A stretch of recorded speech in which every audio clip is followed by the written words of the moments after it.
மனசமாதாய மகானுபாவா ஜகாமலங்காம் மனசா மனசி.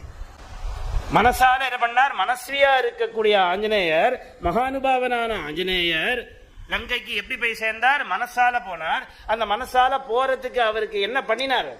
மனசை அடக்கினார். மனசை எப்படி அடக்கினார்? ராமநாமா சொல்லி சொல்லி சொல்லி சொல்லி உருவேத்தி உருவேத்தி உருவேத்தி உருவேத்தி இப்ப இந்த ரிஷபதேவர் இவ்வளவு உபாயங்கள் சொன்னாரு மனசு அடக்கிறதுக்கு. மனசு அடக்கிறதுக்கு நீ சம்பந்தம் வச்சுக்காத, பாசம் வைக்காத, பந்தம் வைக்காத, இதெல்லாம் சொன்னாரு. இதெல்லாம் ராமநாமாவனால அவர் என்ன பண்ணார்? தன் மனசை அடக்கி வச்சுட்டார். அந்த மனசுல அவர் எந்த விதமான காமம் கிடையாது, துவேஷம் கிடையாது, ஆசை கிடையாது, கோபம் கிடையாது, எதுவுமே கிடையாது. ஆஞ்சநேய சுவாமிக்கு யார் மேலேயும் பற்றுதல் கிடையாது, ராமன் மேல மாத்திரம்தான் பற்றுதல்.